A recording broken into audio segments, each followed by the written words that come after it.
Hello and welcome to another episode of Chris's Knits. I'm Miss Chris and I'll be talking about my knitting and crochet life here in Japan. I will be talking about the project that I've been working on for quite a while now, 3 weeks I think, and its progress. I will also be talking about some of the things that have been going on here in Japan. I live in Hiroshima and the G7 summit just happened, so I'll go over that as well. I kind of want to talk about scrap projects and how to put things together in a way that is pleasing to the eye. Because I don't know how good my ability to do that is, but I've been complimented several times on my color choices, so I'm going to talk a little bit about utilizing the color wheel in order to improve your scrap projects. I'll see you after the intro. All right. So we have 3 points that we're going to cover during this episode. Point number 1 I'd like to cover is what's been going on in Hiroshima. So for the last 5 days, the G7 summit has been occurring. President Biden has been in Hiroshima. President Trudeau, or Prime Minister Trudeau, has been in Hiroshima. Basically, the heads of states of 7 countries have been in Hiroshima City for the last 5 days. Now what that means is we kind of had a lot of, let's call it, traffic issues. There were a lot of real fancy black cars driving through the streets. A lot of the streets were shut down. A lot of things were shut down. And so it basically shut down the whole city for like 5 days. But, you know, I watched some video coverage of it and it was really cool. All the presidents put a wreath on the peace memorial. And, you know, it was really something to see all these countries getting together and, you know, affirming peace and all of that. So that's what's been happening in Hiroshima for the last couple of days. I think it's interesting. Even if you don't think politics is interesting, I still think it's interesting that it happened. That doesn't really provide me a good jumping off point for my next topic. So let's talk about my next topic. Topic number 2. Topic number 2 is a scrap project that I've been working on for the last 3 weeks. Now it's a cardigan. So I have a front panel, 2 front panels, and a back panel. And I'm doing it all in garter stitch. So my front panels, as you can see, it's a scrappy project. So my front panels are 50 stitches on a 6 millimeter circular needles. So I have put my colors together and I think that the way they work together is really cool. So I feel like you can't really see it so well, but this red bled into a rainbow yellowish one, which bled into a rainbow pinky one, which bled into a pinky browny one, then a purpley one, and then we went super dark with this brown that has pink little doodads on it. Then we went back to super yellow, but it's got pink throughout it. And then we did a gray and pink, and then finally we did a sort of purple and pink. So the base color scheme is based on a pink palette, except for the brown, but it still does have pink within it. So I think that they came out really good. I haven't pinned them yet, so they haven't been stretched out properly to where they're supposed to be. But I think this color scheme works really well together.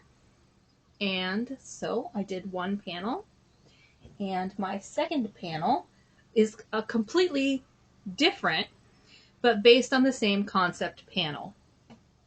So I've got my yellows, I've got my pinks, I've got my purples, I've got my browns, my reds, my pinks, and a little bit more of my browns and yellows. So I didn't have enough of each of the yarns to do equal on both sides, but that's part of the joy of the scrap project, isn't it? it gets made into something more than the sum of its parts. And so the front will go like this. Like this. So I'll have this purple against this pink, and then these colors sort of opposite-y match up on the way up. And so it's not going to have buttons or anything. So that's what I'm working with. Then I started on the back last week. And so this is all that I have completed in a week because it's 100 stitches on 6 millimeters, and that takes time. So I started with a more neutral palette on the bottom because I'm going to be connecting it to the pink and the purple, and I want it to kind of be a little bit more neutrally.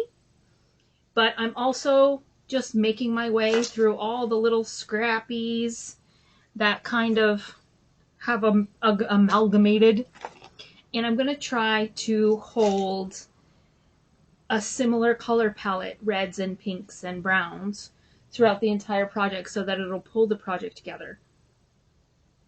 So that's my whip, my work in progress.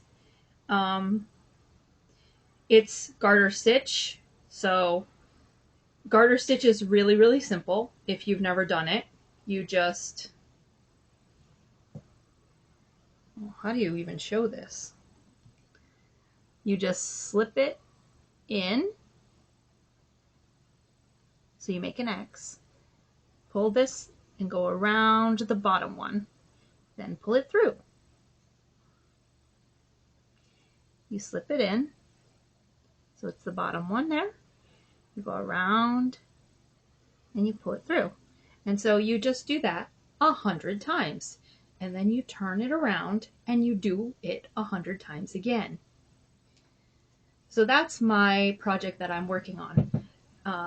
Point 3 was using the color wheel. So when I make a project that is a scrap project, I do sort of use the color wheel to like decide what half of the color wheel I'm going to cover. Like there's not going to be any blues in this. So I've decided to only stay on the red and green, yellow spectrum. So there's going to be greens, there's going to be yellows, there's going to be grays, there's going to be pinks and purples, but I'm staying away from blues because that's way too many colors. And a lot of my yarn that I'm using is actually multicolor. So since it's multicolor, it has different shreds of color in it, which allows me a little bit more freedom with my choices. Now, if you are making a scrap project and you want it to be single colors, then I would stick to, let's say, one color on the color wheel. Like, let's say we're going to stick with reds. Now, reds gives you purples. Reds gives you browns. Reds gives you, yeah, so reds gives you reds, pinks, purples, browns, all kinds of colors. So that will be a cohesive garment because it'll be all on the red side of the color wheel. Now, you can also look at color palettes.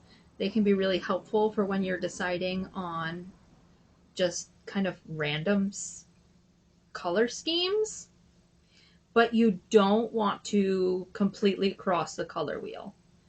I'd say at most pick 2 places on the color wheel and stick with them.